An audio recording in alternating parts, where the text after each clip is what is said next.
an American pastor has spent 404 days in a Turkish jail without a trial, without access to evidence against him, the subject of a vicious smear campaign from the Turkish press, and facing life in prison on fabricated charges of being a terrorist and a coup plotter.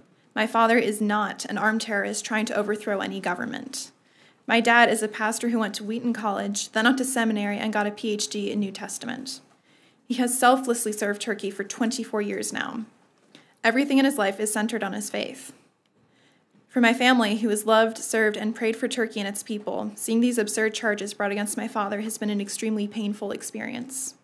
The past year of our lives has been filled with uncertainty, worry, tears, and countless unanswered questions. My family kept assuming the situation would end soon, but it kept dragging on month after month.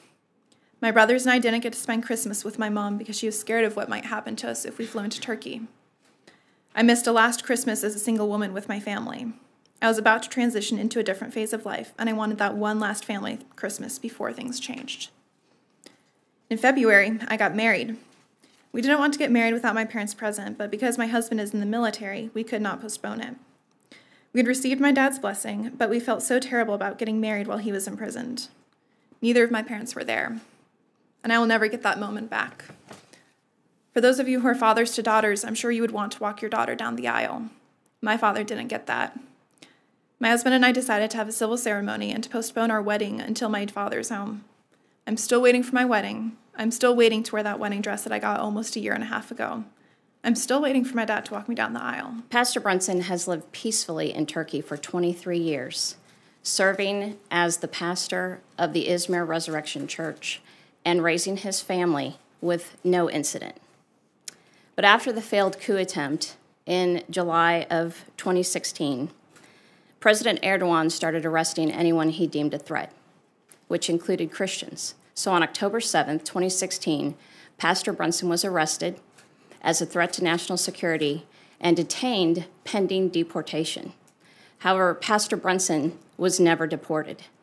He still sits in a prison cell today, wondering if he's been forgotten, as today marks the 404th day of his detention.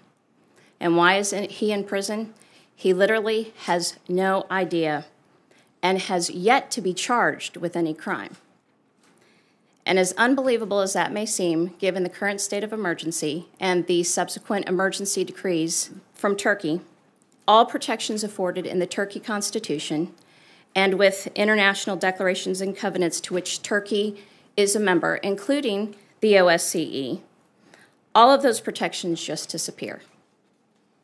And as a result of the rapidly diminishing state of law in Turkey, Pastor Brunson's file has been sealed.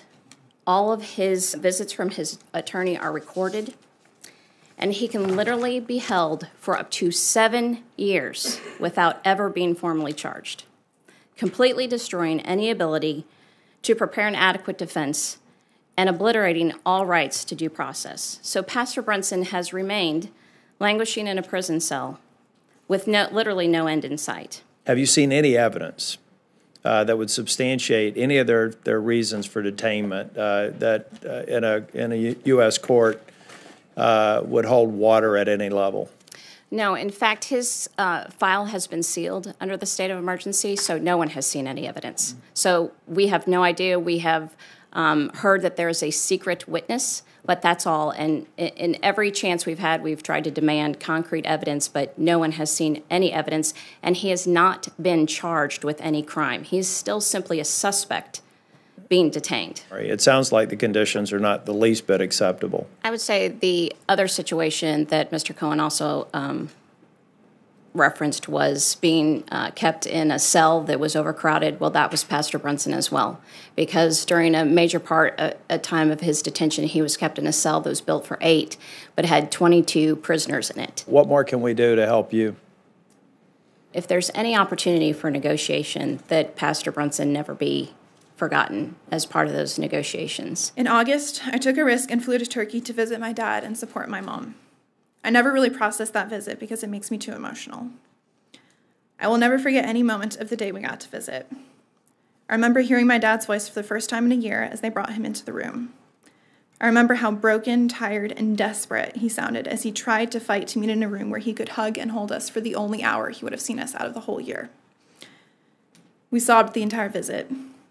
It was hard to fit words in because the emotions were too strong and only led to more tears. It was difficult to see my dad so broken, so thin, and so desperate. He hated having his kids see him that way. During my summer visit, he was already talking about how fearful he was of facing the cold winter in that poorly insulated prison. That he was already concerned about the winter in the middle of August shows how hopeless he was. And now the cold that he feared so much has started. Seeing him in that much pain broke me. He's been changed by this experience. My whole family has been changed. I'm graduating from college in December. My dad doesn't want to miss seeing me graduate. He invested a lot in helping me find a career path. However, unless a miracle happens, I will be achieving yet another life milestone without my parents. No one should have to go through what your family has gone through, and I think all of us are in sympathy with your situation, and we'll do everything we can to try and address it.